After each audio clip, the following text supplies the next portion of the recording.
Good morning. Thank you so much for having me this morning. I'm happy to be here with you and hear some of the stories.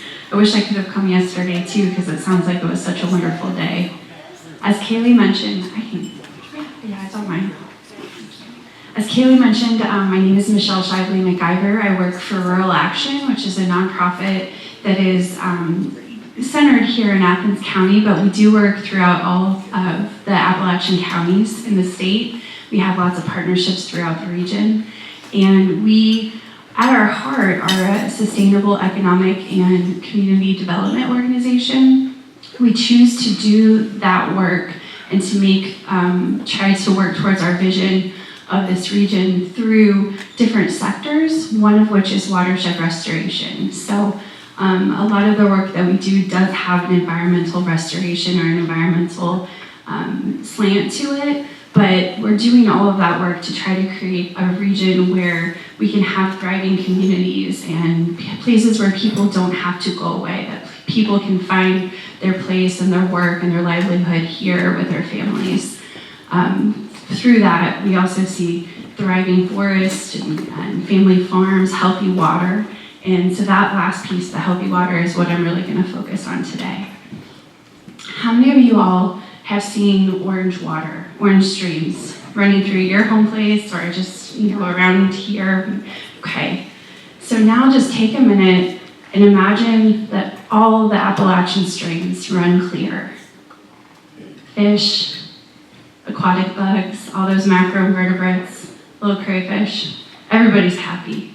People are happy too because they live in communities that a clean stream runs through. It's not orange. There's not these scars, this lasting environmental legacy of the extractive industries that did come through, and there was that boom phase, right? But then there was the bust. And so that is part of our story as folks who live in Appalachian, Ohio. And I have to say, I grew up in Dayton. My grandma's from Athens County. She grew up in Coolville and had to leave her home to find a job after she graduated high school. So she found her way to Dayton. That's where I grew up, where my mom grew up, but I found my way back home to Athens County. And I do feel like that. I feel like Athens County is my home.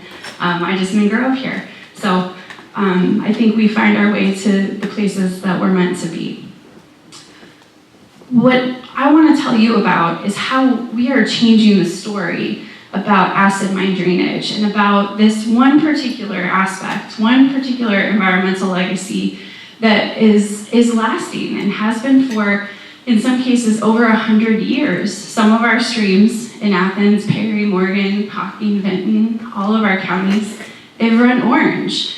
And that is from the abandoned coal mines that dot the landscape here.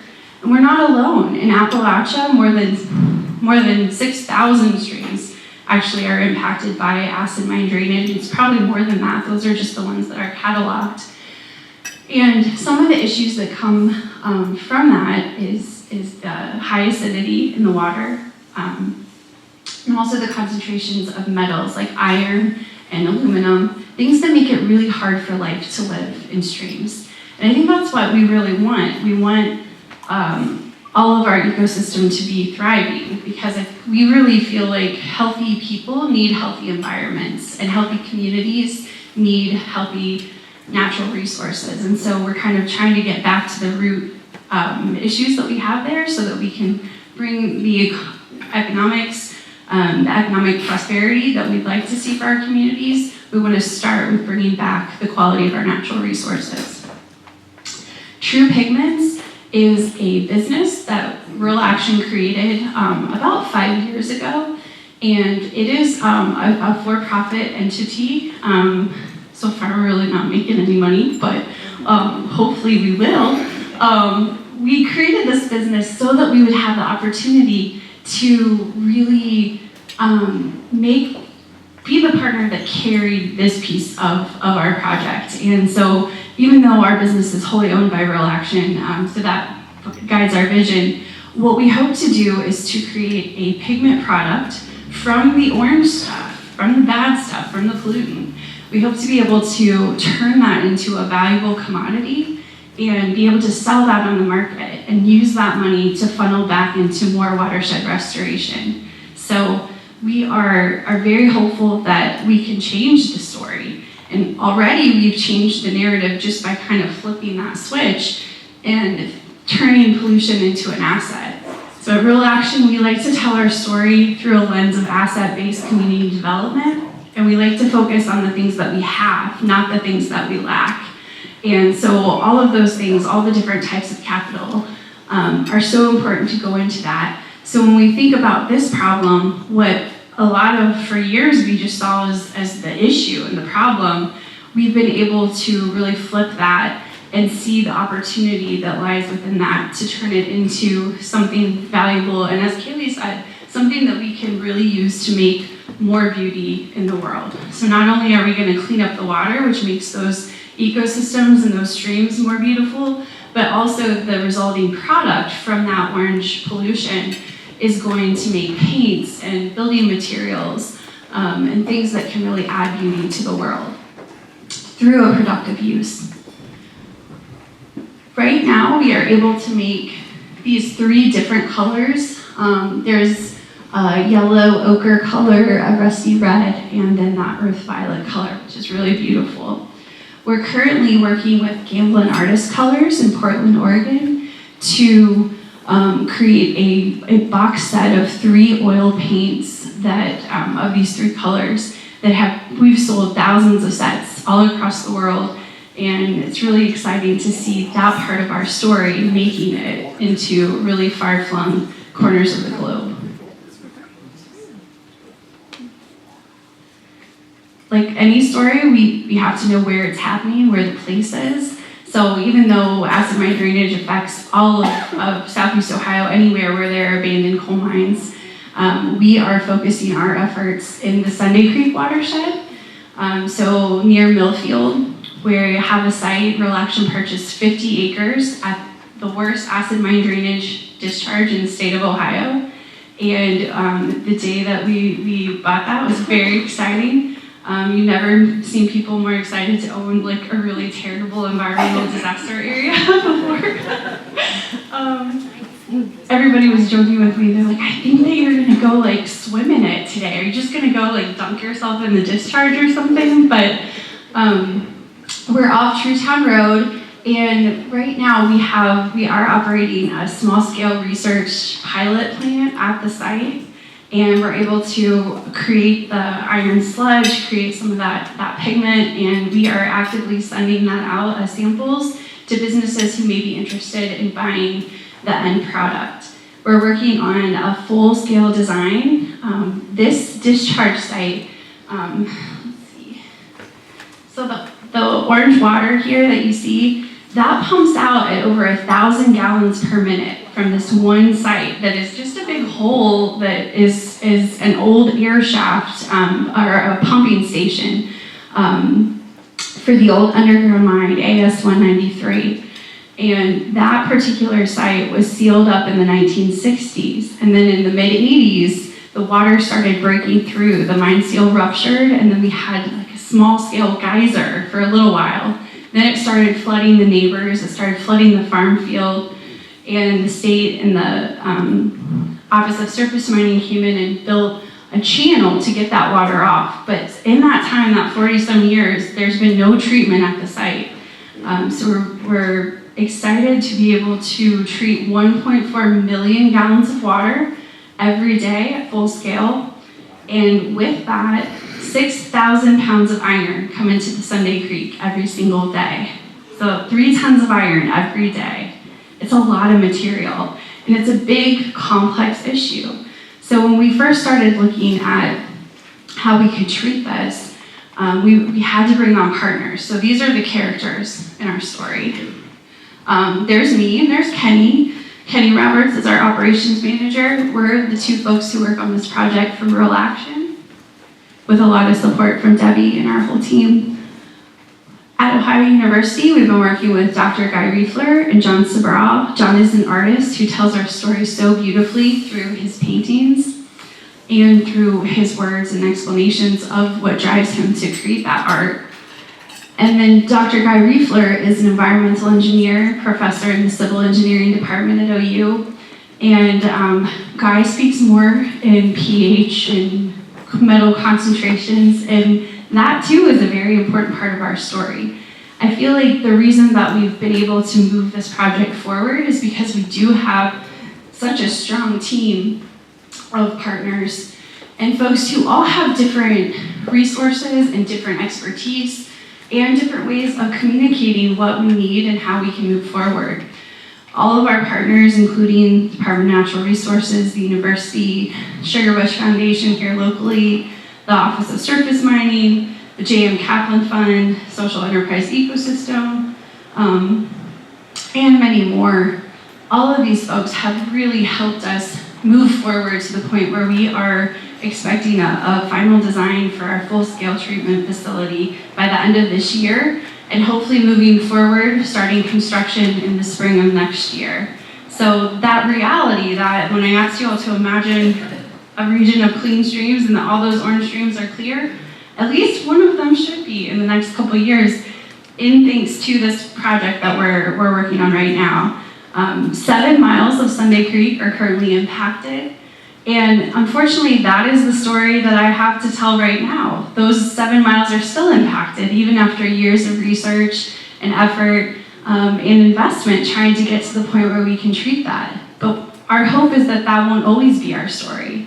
And we're trying to really take ownership and make the story what we want it to be for our region, and in our case, for our watershed.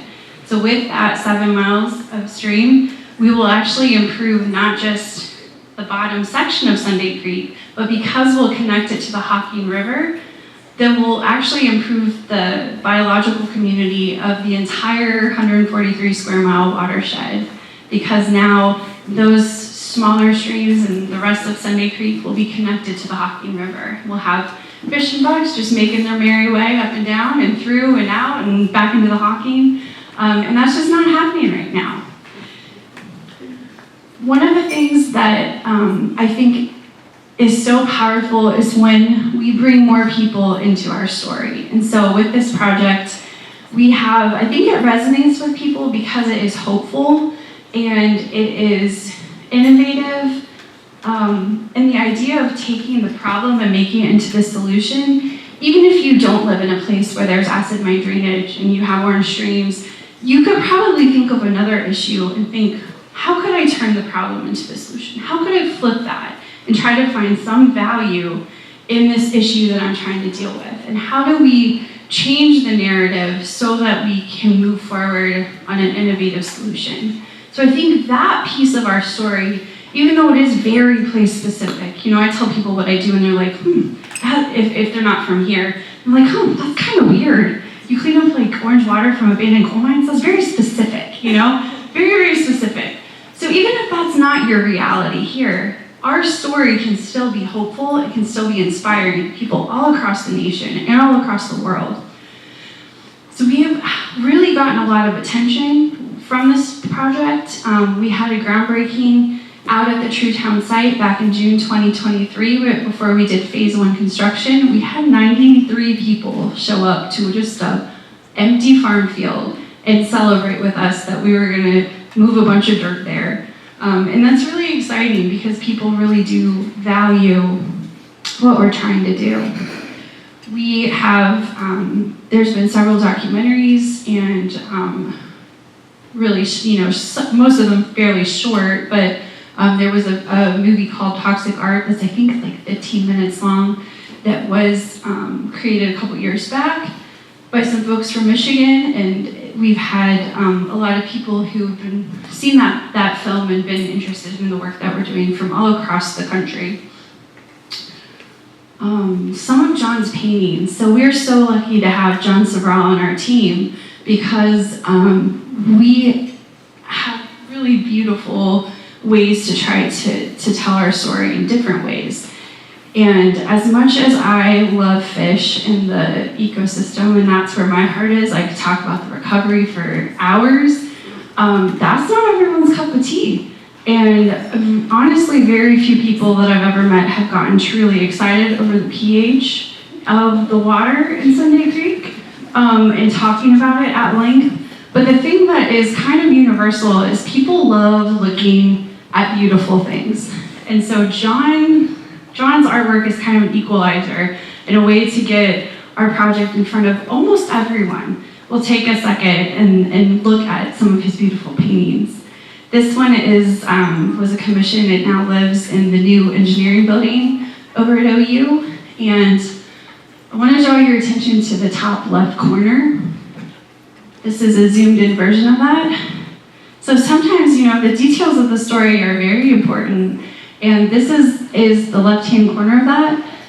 The gold outlines, that is the mine map of AS-193, which is the underground mine that is currently feeding the True Town discharge. So John works these details into all of his artwork to tell our story from the beginning, the extractive industry, all the way through to what we're trying to do to facilitate the recovery of these ecosystems.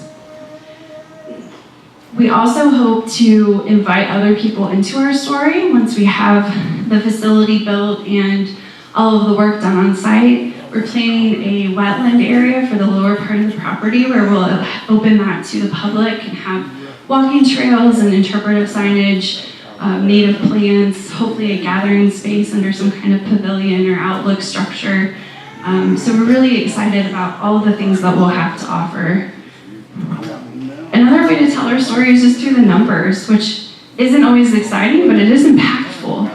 There's, like I said, 7 miles of Sunday Creek will be restored once our full-scale facility is built. That's 1.4 million gallons every day that will be treated. 6,000 pounds of iron.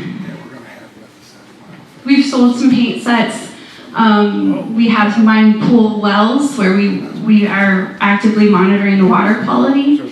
And more than 100 people every year visit the True Town site right now. And that's before we haven't even built anything there. So there's a bunch of orange water and there's a big field right now. And people want to see it, they want to be part of it.